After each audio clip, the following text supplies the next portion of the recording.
নমস্কাৰ বন্ধু বান্ধৱীসকল, আপোনালোকক স্বাগতম জনাইছোঁ আমাৰ চেনেল আসাম জব এণ্ড কেৰিয়াৰলৈ। যদি আপোনালোকক ভিডিঅ'টো ভাল লাগে তেনেহ'লে আপোনালোকে লাইক এণ্ড ছাবস্ক্ৰাইব কৰি আমাক উৎসাহিত কৰিব নাপাহৰিব। তেনেহ'লে বলক বন্ধুসকল, আজিৰ এই ভিডিঅ'টো আমি আৰম্ভ কৰোঁ। বন্ধুসকল, আজি প্ৰথমটো গুৰুত্বপূৰ্ণ খবৰ হৈছে হিমন্ত বিশ্ব শৰ্মাই আক্ৰোশমূলকভাৱে মুছলমানক উচ্ছেদ চলাইছে। হিমন্ত বিশ্ব শৰ্মাই আক্ৰোশমূলকভাৱে মুছলমানক উচ্ছেদ চলাইছে। চৰকাৰে কাৰোবাক অভয়াৰণ্যত ম্যাদী পট্টা দিছে, কিন্তু মুছলমানক দিছে মাথো বুলডোজাৰ। হিমন্ত বিশ্ব শৰ্মাই হিটলাৰী শাসন চলাইছে, উচ্ছেদ কৰি অমানৱীয় আৰু অগণতান্ত্ৰিক উচ্ছেদ চলাইছে। ইয়াৰ ফল হিমন্ত বিশ্ব শৰ্মাই ঐশ্বৰিকভাৱে ভুগিব। ভাৰতীয় মানুহক হিমন্ত বিশ্ব শৰ্মা চৰকাৰে দুই ধৰণে চাই আছে। হিন্দুৰ কাৰণে হিমন্ত এটা অন্তৰ, মুছলমানৰ কাৰণে অন্য এটা অন্তৰ। হিন্দু মুছলমান সকলোৰে বাবে এটা অন্তৰ হ'লে ভাল আছিল। আদানী আম্বানীৰ স্বাৰ্থ উচ্ছেদ কৰাটো দুৰ্ভাগ্যজনক। মন্তব্য নেমচুৰ সভাপতি বদৰুদ্দুল ইছলামৰ। আজি দ্বিতীয়টো গুৰুত্বপূৰ্ণ খবৰ হৈছে বন্ধুসকল, কেন্দ্ৰীয় চৰকাৰৰ নতুন সিদ্ধান্ত, চলাব নোৱাৰিব হোৱাটছএপ। দেশত বৃদ্ধি পাইছে চাইবাৰ অপৰাধ ৰোধিবলৈ কেন্দ্ৰীয় চৰকাৰৰ বৃহৎ সিদ্ধান্ত। 28 নৱেম্বৰত জাৰি কৰিলে বিশেষ জাননী। নিষ্ক্ৰিয় চিম কাৰ্ড ব্যৱহাৰ কৰি চলাব নোৱাৰিব হোৱাটছএপ। হোৱাটছএপৰ সমান্তৰালত চলাব নোৱাৰিব টেলিগ্ৰাম। চাইবাৰ অপৰাধ ৰোধৰ বাবে 2024ত আনিছিল বিশেষ আইন। সেই আইনক নৱীকৰণ কৰি 28 নৱেম্বৰ জাৰি কৰিলে নিৰ্দেশাৱলী। দেশত বৃদ্ধি পাইছে চাইবাৰ অপৰাধ ৰোধিবলৈ কেন্দ্ৰীয় চৰকাৰৰ বৃহৎ সিদ্ধান্ত। 28 নৱেম্বৰত জাৰি কৰিলে বিশেষ সিদ্ধান্ত। বন্ধুসকল, আজি তৃতীয়টো গুৰুত্বপূৰ্ণ খবৰ হৈছে জনজাতিকৰণৰ প্ৰতিবেদনক লৈ সকলো শ্ৰেণী সন্তুষ্ট, মুখ্যমন্ত্ৰীৰ বৃহৎ ঘোষণা। জনজাতিকৰণৰ প্ৰতিবেদনক লৈ মুখ্যমন্ত্ৰী হিমন্ত বিশ্ব শৰ্মাৰ ডাঙৰ ঘোষণা। প্ৰতিবেদনখনে সকলো শ্ৰেণী সাধাৰণক সন্তুষ্ট কৰিব পাৰিছে। মন্ত্ৰী গোটৰ প্ৰতিবেদন আপোনালোকৰ সন্মুখত আছে। প্ৰতিবেদনত লিখা কথাখিনিয়ে আৰু বেলেগ কথা নাই। যিকোনো কথাৰ সাপেক্ষ আৰু বিপক্ষ থাকিবই। সাপেক্ষ বিপক্ষ দুয়োটা থকোৱাটোৱে গণতন্ত্ৰ বুলি কোৱা হয়। মই কিবা এটা ক'লোঁ বুলিয়ে সকলোৱে মানি ল'ব নোৱাৰে। কুকুৰাঝাৰৰ ঘটনাক লৈ এই প্ৰতিক্ৰিয়া মুখ্যমন্ত্ৰী ডক্টৰ হিমন্ত বিশ্ব শৰ্মাৰ। জনজাতিকৰণৰ প্ৰতিবেদনক লৈ মুখ্যমন্ত্ৰী ডাঙৰ ঘোষণা। আজি পৰৱৰ্তী গুৰুত্বপূৰ্ণ খবৰ হৈছে বন্ধুসকল, BTCত 163 ধাৰা জাৰি, কুকুৰাঝাৰৰ লংকা কাণ্ডৰ পিছতে সিদ্ধান্ত। উত্তপ্ত কুকুৰাঝাৰত জাৰি 163 ধাৰা, জনজাতিকৰণৰ বিৰোধিতা লংকা কাণ্ডৰ পিছতে সিদ্ধান্ত। তাৎক্ষণিকভাৱে কাৰ্যকাৰী হোৱাকৈ কুকুৰাঝাৰত জাৰি 163 ধাৰা, 13টাকৈ কঠোৰ নিষেধাজ্ঞা জিলা দণ্ডাধীশৰ। অনিৰ্দিষ্ট কাললৈ নিৰ্দেশনা জাৰি কৰিলে প্ৰশাসনে। নিয়ম ভংগ কৰিলে BNSৰ অধীনত লোৱা হ'ব কঠোৰ ব্যৱস্থা। উত্তপ্ত কুকুৰাঝাৰত জাৰি BNSৰ 163 ধাৰা, জনজাতিকৰণৰ বিৰোধিতাৰে লংকা কাণ্ডৰ পিছতে সিদ্ধান্ত। আজি পৰৱৰ্তী গুৰুত্বপূৰ্ণ খবৰ হৈছে বন্ধুসকল, 193 গৰাকীৰ মৃত্যু, আপতকালীন ঘোষণা চৰকাৰৰ। ভাৰতে আৰম্ভ কৰিলে বিশেষ অপাৰেচন। দক্ষিণ পূব এছিয়াত হাহাকাৰময় পৰিৱেশ, বিধ্বংস ৰূপ লৈছে ঘূৰ্ণীবতাহ দিতৱাহে। ঘণ্টাত 80 কিলোমিটাৰ গতিবেগেৰে আগবাঢ়িছে ঘূৰ্ণীবতাহ দিতৱা। কালঘূৰ্ণী দিতৱাহৰ ফলত বান ভূমিস্খলনৰ ভয়ংকৰ ৰূপ। চেন্নাই এয়াৰপৰ্টত 47খন বিমানৰ উৰণ বাতিল, কেইবাখনো ৰেলৰ যাত্ৰাও বাতিল কৰা হৈছে দিতৱাহৰ বাবে। বৰ্তমানলৈ প্ৰাণ হেৰুৱাইছে 193ৰো অধিক লোকে। দিতৱাহৰ প্ৰভাৱত 250কৈও অধিক লোক নিৰুদ্দেশ। তামিলনাডুৰ পণ্ডুচেৰী, অন্ধ্ৰপ্ৰদেশ উপকূলীয় অঞ্চলত হাহাকাৰ অৱস্থা। ইতিমধ্যে শ্ৰীলংকাত ধ্বংসলীলা অব্যাহত ৰাখিছে দিতৱাহে। উপকূলীয় অঞ্চলৰ মাছমৰীয়াসকলক সাগৰলৈ নাযাবলৈ নিৰ্দেশ। তামিলনাডু, অন্ধ্ৰপ্ৰদেশ, কেৰালা, তেলেংগানাই হাই এলাৰ্ট। শ্ৰীলংকাৰ ৰক্ষাৰ বাবে ভাৰতে আৰম্ভ কৰিলে বিশেষ অভিযান। সাগৰ বন্ধু নামেৰে বিশেষ অভিযান আৰম্ভ ভাৰত চৰকাৰৰ। বন্ধুসকল, আজি পৰৱৰ্তীটো গুৰুত্বপূৰ্ণ খবৰ আছে, সঁচাকৈ হত্যা কৰা হ'ল নেকি প্ৰাক্তন পাক প্ৰধানমন্ত্ৰী ইমৰান খানক। গৃহযুদ্ধত বিধ্বংস পাকিস্তান, প্ৰাক্তন প্ৰধানমন্ত্ৰী ইমৰান খানৰ জীৱিতৰ প্ৰমাণ বিচাৰি প্ৰতিবাদ। ইমৰান খানৰ পুত্ৰই বিচাৰিলে জীৱিতৰ প্ৰমাণ। বিগত 1.5 মাহ ধৰি কাৰাগাৰতো কোনেও দেখা নাই ইমৰান খানক। পৰিয়ালৰ লগতে অধিবক্তাকো লগ ধৰিবলৈ দিয়া নাই ইমৰানক। শেহতীয়াকৈ পৰ্যায়ত ইমৰান খান জীৱিত থকাৰ সাদৰী এগৰাকী আইনজ্ঞৰ। ইমৰান খানৰ ওপৰত চৰকাৰ সেনাই বুলপৰ্বক বান্ধি দিছে চুক্তি।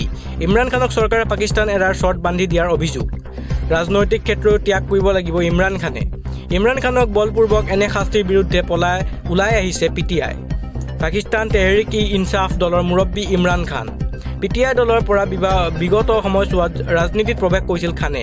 ইমৰান খানৰ জনপ্ৰিয়তাৰ প্ৰতি সংকট হৈছে বৰ্তমানৰ চৰকাৰ সেনা। ইমৰান খানৰ চৰকাৰ আহিলে ভাবুকি আহিব আসিম মুনিৰ জীৱনলৈ। প্ৰধানমন্ত্ৰী শ্বাহবাজ শ্বৰীফো হ'ব পাৰে ক্ষমতাচ্যুত। গৃহযুদ্ধত বিধ্বস্ত পাকিস্তান। বন্ধুসকল, আজি পৰৱৰ্তীটো বিগ ব্ৰেকিং নিউজ হৈছে, কংগ্ৰেছৰ অৱস্থা মেকুৰীৰ দৰে, যিফালে ভজা মাছ দেখে সেইফালেই যায়।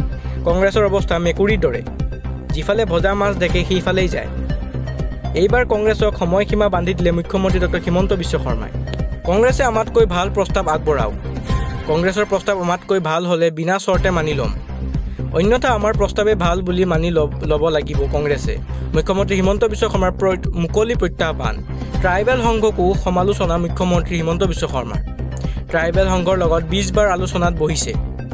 তেওঁলোকে কোৱা মতে সকলো কৰিছোঁ। তথাপিও কিয় আন্দোলন কৰিছে মই বুজি পোৱা নাই। বন্ধুসকল, আজি পৰৱৰ্তীটো গুৰুত্বপূৰ্ণ খবৰ হৈছে কাইলৈৰ পৰা অসমত নচলে মৃত্যুঞ্জয় 108। কাইলৈৰ পৰা আপুনি ফোন কৰিলেও নাপাব মৃত্যুঞ্জয় এম্বুলেন্স। অনিৰ্দিষ্ট কাললৈ অসমত নচলিব 108 মৃত্যুঞ্জয়। নটাকৈ দাবীৰে মৃত্যুঞ্জয় সেৱাৰ কৰ্মচাৰীৰ কৰ্মবিৰতি। ৰাইজৰ অসুবিধাৰ বাবে ক্ষমা প্ৰাৰ্থনা মৃত্যুঞ্জয় সেৱাৰ কৰ্মচাৰীসকলৰ। 1 নম্বৰ, সমকামৰ সমমৰ্যাদা নিশ্চিত কৰা। 2 নম্বৰ, চাকৰিৰ নিৰাপত্তা নিশ্চিত কৰা। 3 নম্বৰ, জৰুৰীকালীন সেৱাৰ কৰ্মচাৰীক সন্মানজনক মজুৰি দিয়া। 4 নম্বৰ, অতিৰিক্ত কামৰ সম্পূৰ্ণ ভাতা দিয়াৰ ব্যৱস্থা কৰা। 5 নম্বৰ, বনাছ দিয়াৰ ব্যৱস্থা কৰা। 6 নম্বৰ, দুৰ্ঘটনা কৰ্তব্যৰত অৱস্থাত মৃত্যু হ'লে 40 লাখ টকাৰ সাহায্য পৰিয়ালক। 7 নম্বৰ, 108 গাড়ীসমূহ মেৰামতি ক্ষীপ্ৰতাৰে কৰা। 8 নম্বৰ, আপোন ঘৰ সেউজ ঘৰ আঁচনিত আমাক অন্তৰ্ভুক্ত কৰা। আৰু 9 নম্বৰ, প্ৰতিখন 108 গাড়ী 24/7 উপলব্ধ কৰা। কাইলৈৰ পৰা আপুনি ফোন কৰিলেও নাপাব মৃত্যুঞ্জয় এম্বুলেন্স। বন্ধুসকল, আজি পৰৱৰ্তীটো গুৰুত্বপূৰ্ণ খবৰ হৈছে থিতাতে জীৱন শেষ ৰাজদুল হক, মেহেদিন আলম আৰু শ্বকিল আহমেদৰ। দুৰ্ঘটনা থিতাতে শেষ 3জনৰ জীৱন। ৰূপহীহাটৰ ফাকলিক জ্ঞান বিকাশৰ সমীপত দুৰ্ঘটনা। মটৰচাইকেল দুৰ্ঘটনাত পতিত হৈ দুই ভাই ককাইৰ মৃত্যু। কাঞ্চনপুৰৰ ৰাজদুল হক, মেহেদি আলম আৰু শ্বকিল আহমেদৰ মৃত্যু। কোনোবা অচিনাক্ত বাহনে মহতিয়াই নিয়াৰ সন্দেহ মটৰচাইকেলখন।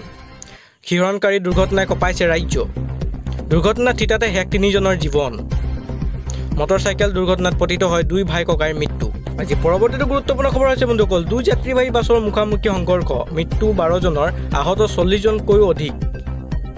2 যাত্ৰীবাহী বাছৰ মুখামুখি সংঘৰ্ষ হৈছে। দুটাতে নিহত হৈছে 12 গৰাকী যাত্ৰী। মৃত্যু 2টি শিশুৰ আৰু 1জন পুৰুষৰ লগতে 8 মহিলাৰ। গুৰুতৰভাৱে আহত 40তকৈ অধিক যাত্ৰী। মৃতকৰ সংখ্যা অধিক হোৱাৰ পূৰ্ণ সম্ভাৱনা। দুৰ্ঘটনাৰ প্ৰচণ্ড শব্দ শুনি লোকে লোকাৰণ্য ঘটনাস্থলী। স্থানীয় লোকে বাছৰ খিৰিকীৰে উদ্ধাৰ কৰে বহু যাত্ৰীক। আহতসকলক ততালিকে হাস্পতালত ভৰ্তি। তামিলনাডুৰ শিৱগংগাৰ কৰাইকুডি অঞ্চলত এই ঘটনা। মৃতকৰ পৰিয়াললৈ চৰকাৰৰ 3 লাখ টকাৰ সাহায্য। গুৰুতৰভাৱে আহতক 1 লাখ সামান্য আঘাতপ্ৰাপ্ত 50,000 সাহায্য।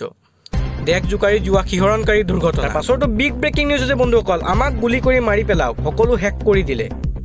দ্বিতীয় দিনৰ উচ্ছেদত হাহাকাৰ লুটুমাৰীত আমাক গুলি কৰি মাৰি পেলাওক, সকলো শেষ কৰি দিলে।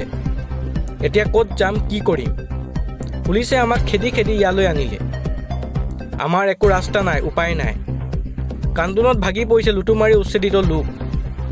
বনাঞ্চলখনৰ অঞ্চলসমূহ 5 ভাগত বিভক্ত কৰিয়ে উচ্ছেদ।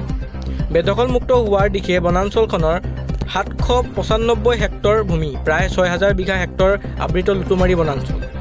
সংৰক্ষিত বনাঞ্চলত 1548 পৰিয়ালৰ অবৈধ দখল। 3 মাহ পূৰ্বে বেদখলমুক্ত কৰাৰ জাননী জাৰি কৰিছিল প্ৰশাসনে। জাননী পোৱাৰ পাছতে 70% এৰিছিল দখলকৃত ভূমি।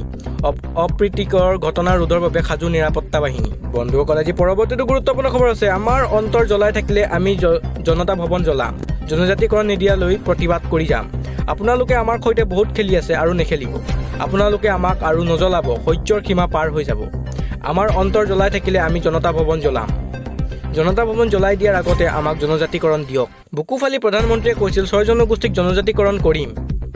প্ৰধানমন্ত্ৰীক বুজাওক অসমৰ মানুহবোৰ এতিয়া উগ্ৰ হৈ আছে। সংসদৰ অধিৱেশনতে বিলখন গৃহীত কৰক।